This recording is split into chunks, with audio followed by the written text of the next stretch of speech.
કરશે।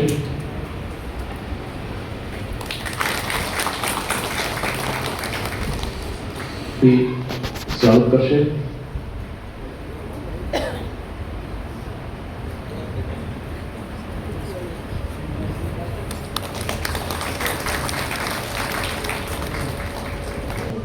પુષ્પગુચ્છથી સન્માન અને સ્વાગત।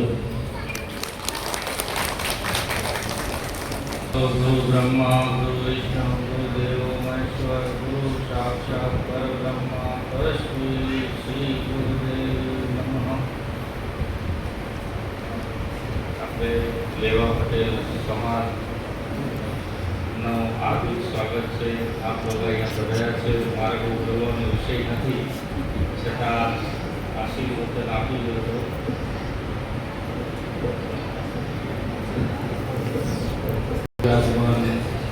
ओम शांति। माताजी ने प्रणाम। વધારે તો શું કહેવામાં આવશે, પણ એકતાથી આ પરિવાર આ રીતે બધા હું બીજા ત્રીજા કાર્યક્રમમાં આવ્યો છું, પણ એકતા મેં જે જોઈએ અહીંયા એ બહુ સરસ છે અને ખરેખર એકતા જરૂરી છે। અને બાળકોમાં થોડું હું બાળકો વિશે જ હું બોલીશ, બરોબર? કેમ કે એ નવયુવાન યંગ છે, અત્યારે એને બાળકો જે ભૂલતું ખીલ છે, તો એને એક એજ્યુકેશનની જરૂરિયાત છે। તો એમને તમે માતા પિતા તો બરાબર છે, પણ માતાને વધારે ધ્યાન આપવાનું।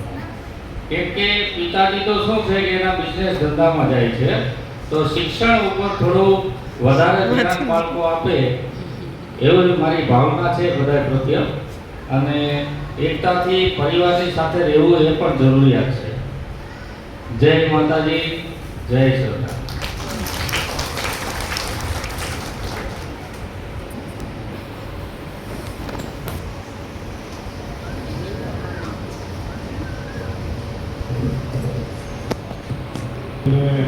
નૂતન વર્ષ અભિનંદન।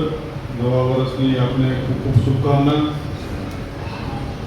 નવું વર્ષ શરૂ થતાં જ એક નવી ચેતના આપણા લોકોમાં આવે, એટલે જ આપણા હિન્દુ સમાજની અંદર આવા ઉત્સવોને આપણે મનાવીએ છીએ।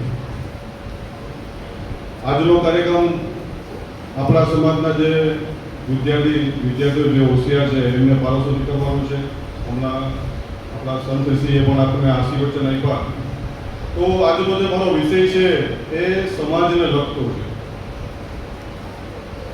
નવું વર્ષ આપણું નૂતન વર્ષ જાય એ આપણે બધા શુભકામના આપીએ છીએ, પણ એના માટે થઈને આપણે એના માટે થોડુંક વિચારવું પણ પડશે અને થોડુંક કાર્ય પણ કરવું પડશે। વર્તમાન પરિસ્થિતિની અંદર આપણે જોઈએ છીએ કે જે સમાજ તૂટ્યો છે એ વિખેરાઈ ગયો છે। તો જે આપણો જે હિન્દુ સમાજ છે, આ હિન્દુ સમાજને જોડવાનું કામ આપણા સૌનું છે। જ્યારે પણ જ્ઞાતિ જાતિના ભેદભાવ, ઉચ્ચ નીચના ભેદભાવ, સંપ્રદાયોના ભેદભાવ જ્યારે આવે છે ત્યારે એ સમાજને વિખોટો પડે છે। જ્યારે અંગ્રેજોનું રાજ્ય હતું ત્યારે મેકોલસ નામનો એક એનો જનરલ હતો, એને ખબર હતી કે હવે મારે ભારત દેશમાં રહેવું બહુ અઘરું છે। તો એને શું કર્યું, એના પિતાને એક પત્ર લખ્યો કે હું એવી એક પદ્ધતિ અહીંયા દાખલ કરીને જઈશ કે આ સમાજ છે કદાચ આપણે અહીંયા શાસન નહીં કરતા હોય, પરંતુ અંગ્રેજીના માધ્યમથી આપણો હંમેશા ગુલામ દેશ રહેશે। ને આજે આપણે બધા જોઈ રહ્યા છીએ, અંગ્રેજો વયા ગયા ને ઘણા વર્ષ થઈ ગયા, પરંતુ અંગ્રેજી હજી પણ આપણી સામે હાવી છે। તો આપણા જે સ્વનું જે આપણે જે ભાન હોવું જોઈએ, સ્વનું જે ગૌરવ હોવું જોઈએ, એ ગૌરવ આપણે ધીમે ધીમે ગુમાવતા જઈએ છીએ। આના અલગ અલગ પ્રકારથી ઘણા બધી રીતે થાય છે, જેમ કે અત્યારે સોશિયલ મીડિયા, મોબાઈલ છે, ટીવી છે, દરેકના માધ્યમથી સમાજને કેમ ખોટો પાડવો। આપણે સિરિયલો જોતા હોય તો આપણે ધ્યાનમાં આવે છે કે સિરિયલો કેવી બનાવવામાં આવે છે, ચાય કરીને એકદમ મોચોડીને વિચિત્ર રીતે, જે આપણા સમાજને કંઈ લાગતું નથી, વળગતું નથી, એવા સંબંધો આપણા પરિવારોમાં હોતા નથી, એવા પરિવારોને એકદમ રસપ્રદ રીતે આપણી સામે પીરસવામાં આવે છે। અને આપણા સમાજને જે આપણી જે વિચારવાની જે શક્તિ છે એમાં આપણને એવું લાગે આ તો સહજ સ્વાભાવિક છે કારણ કે આપણે ટીવીમાં જોયું છે.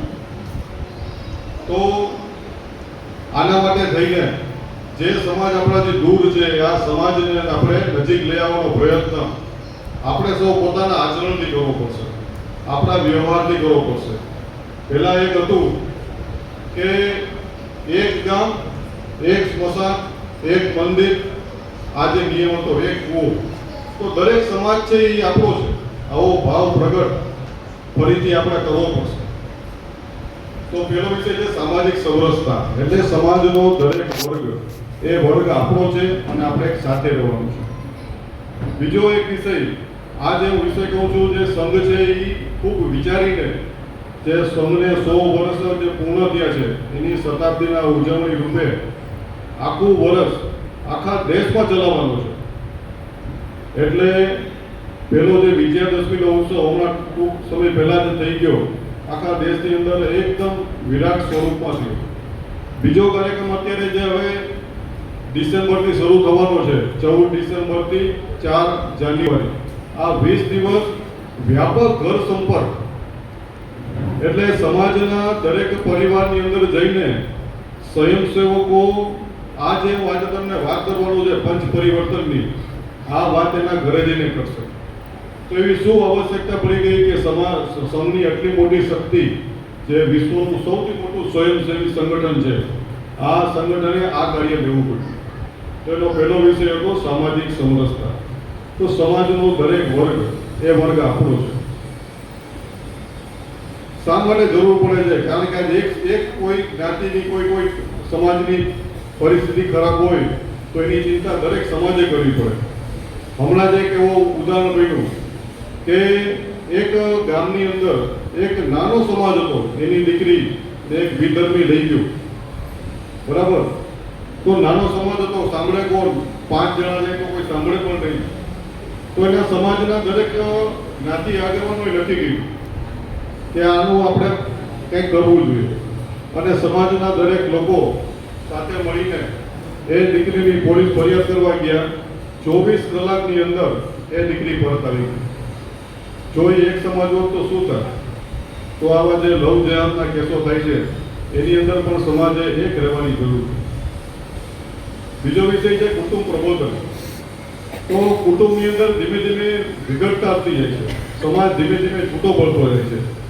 કદાચ આપણે કહીએ કે ભાઈ ભણવાને બાને બહાર જાય છે, નોકરીને બાને બહાર જાય છે, વ્યવસાયને, એ બરાબર છે, પરંતુ ગામની અંદર રહેવા છતાં પણ બે ભાઈઓ પરિવાર સાથે નથી રહી શકતા.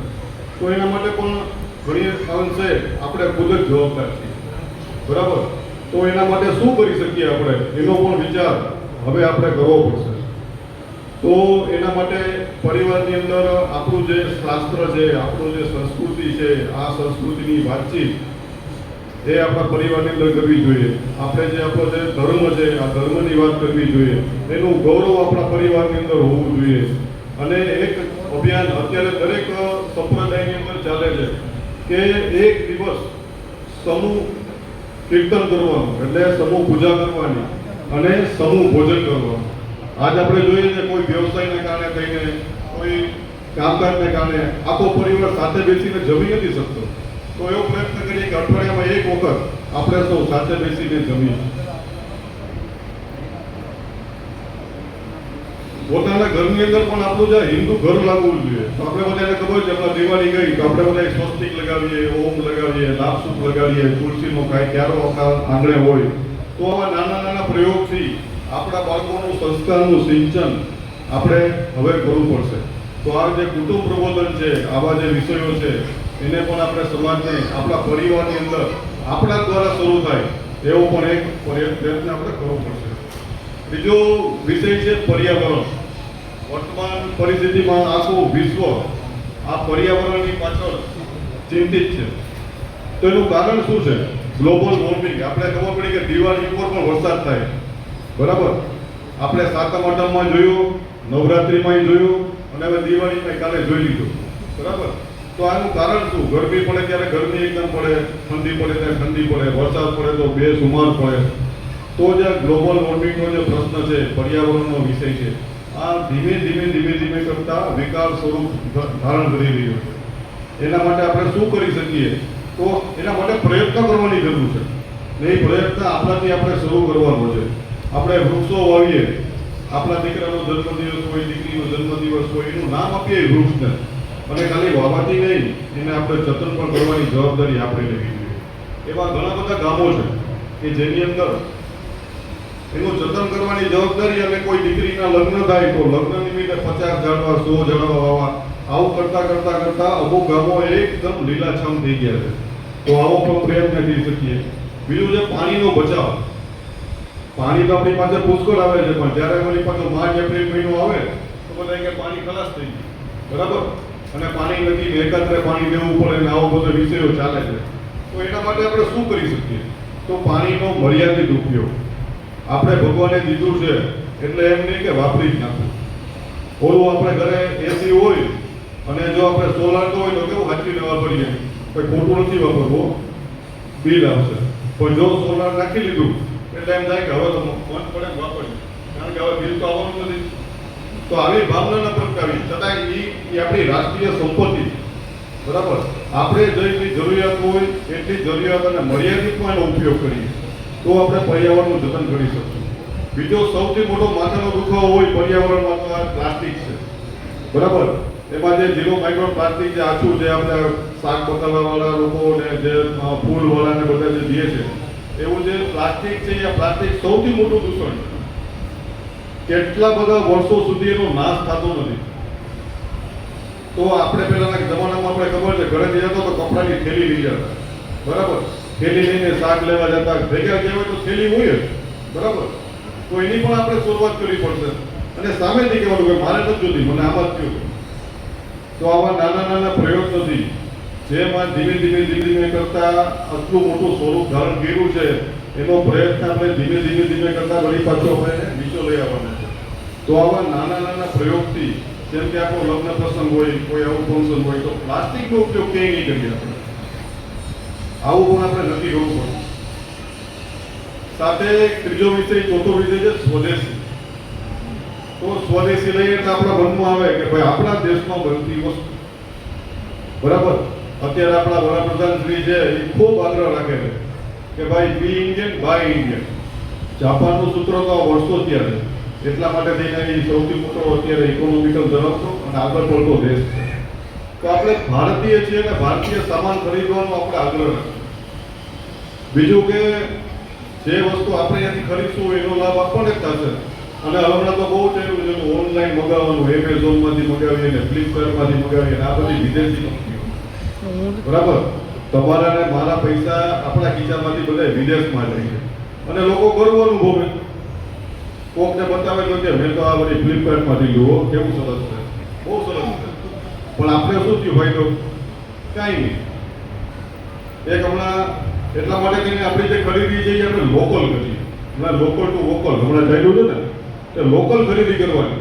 આપણા ભાઈઓ, આપણા વેપારી ભાઈઓથી ક્યાં જશે, બરાબર. જો આપણે બહારથી ખરીદી કરતા થઈ જશું, ઓનલાઈન ખરીદી કરતા થઈ જશું, ને વિદેશથી ખરીદી કરતા થઈ જશું, તો એક હમણાં સરસ મજાનું ગણપતિ ઉત્સવ વખતે રીલ્સ આવતી હતી, કદાચ તમારામાંથી કોઈ જોઈ છે.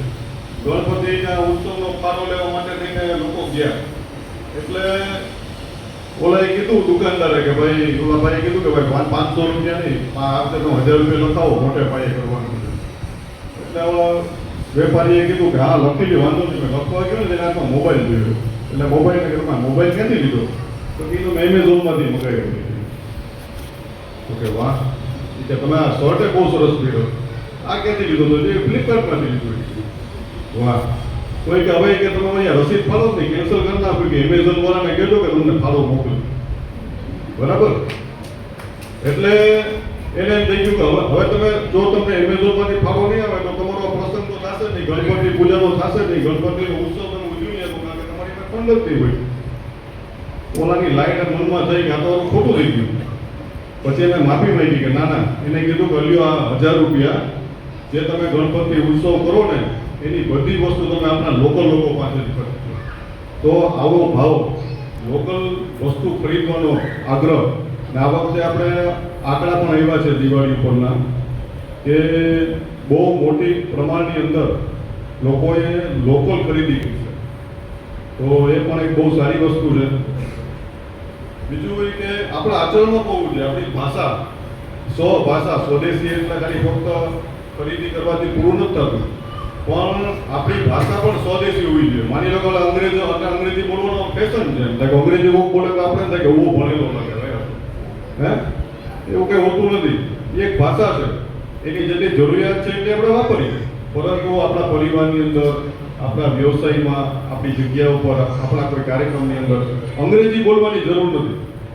એ ખાલી એક ભાષા છે ને એની સુધી સીમિત રાખવાની. તો સ્વ ભાષાનું પણ આપણે ગર્વ હોવું જોઈએ. એ રીતે આપણું જે સ્વધર્મ છે, સપરિવાર છે, આવી દરેક વસ્તુ જે આપણી લોકલ છે, આપણી જે પોતાની મૂળભૂત છે, આપણી જે સંસ્કૃતિ છે, આ સંસ્કૃતિનું આપણે સન્માન હોવું જોઈએ. બરાબર? આપણી સંસ્કૃતિનું તમે વિચાર કરો તો કેટલી મહાન છે. આપણા શિલ્પકારો, આપણો ગ્રંથો, આપણું શાસ્ત્ર, આ કેટલું બધું વિશાળ અને વિજ્ઞાનની સાથે જોડેલું છે. અત્યારે જે લોકો અમેરિકાથી મળીને જે લોકો રિસર્ચ કરે છે ને, એ લોકો એમ કહે છે કે આ તો વર્ષો પહેલા સંશોધન આપણા દેશની અંદર આપણા આગળના જે સંતો થઈ ગયા છે, જે વૈજ્ઞાનિકો થઈ ગયા છે, એને પહેલાથી કરી લીધેલું છે. તો આપણા પરિવારની અંદર પણ આપણા ગ્રંથો અને સંસ્કૃતિને વિજ્ઞાન સાથે જોડીને આપણા બાળકોને આપણે શીખવ્યું.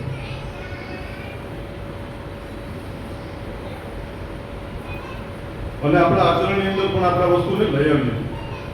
પાંચમો વિષય છે નાગરિક કર્તવ્ય. નાગરિકની કર્તવ્યની વાત આવે એટલે આપણે પેલા નાગરિકની ફરજો અને આપણા હકો, આપણે હકોની માંગ તો બહુ કરીએ કે આ મારો હક છે, આ મને મળવું જોઈએ, આ મને મળવું જ જોઈએ. બરાબર?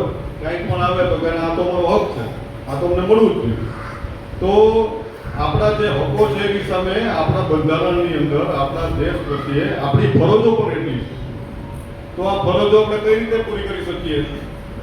તો આપણા દેશની જે રાષ્ટ્રીય સંપત્તિ છે, આ સંપત્તિનું આપણે પૂરેપૂરું જતન કરીએ. આપણો જે વ્યવસાય છે, આ વ્યવસાયની અંદર આપણે નિષ્ઠાપૂર્વક વ્યવસાય કરીએ અને રાષ્ટ્ર ભાવના સાથેનો વ્યવસાય કરીએ. એની અંદર છેતરપિંડી કરવી, ગોલમાલ કરવું, આવું બધું આપણે ના કરીએ. માની લો કે કઈ રીતે આપણે નાગરિક કર્તવ્ય કરી શકીએ કે ભાઈ એક સિગ્નલ છે તો આ સિગ્નલને તોડવાનું નથી, પરંતુ લોકો અત્યારે સિગ્નલને તોડવો એક મોટો કંઈક કામ કરતા હોય એની જેમ ફટ કરતો નીકળી જાય, હું જલ્દી નીકળી જાઉં. તો જે નિયમ છે આ નિયમને પૂરેપૂરું પાલન કરીને આપણે એનું જતન કરી શકીએ. તો આજે 5 વિષયો હતા મેં જે આપણે કીધા. આ 5 વિષયો આપણે અંદર આપણા ઘર સુધી આપણા શિક્ષકો પોરબંદરની અંદર એવી 500 લોકોના અમારા શિક્ષકો છે, 500 કાર્યકર્તા છે. આ કાર્યકર્તા આખા પોરબંદરની અંદર હર ઘર સંપર્ક અભિયાનમાં આ ડિસેમ્બર મહિનાની અંદર આવવાના છે. પરંતુ કોઈ એક સંસ્થા કે કોઈ સરકાર એની એટલી તાકાત નથી હોતી કે આ પરિવારનો જે સંપર્ક છે અથવા આ જે 5 પંચ પરિવર્તનની વાત છે એ પૂરેપૂરી 100% સાર્થક થાય. તો એના માટે દરેક વ્યક્તિએ પ્રયત્ન કરવો પડશે. નકર એક સમય એવો આવશે કે આપણે બધું આ રાજ રચીલામાં પડ્યા રહેશું અને એક વખત આપણી પાસે એમાં રહેવાનો પણ સમય નહીં.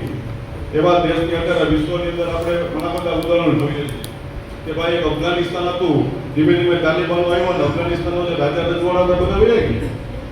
આપણો જે બાજુનો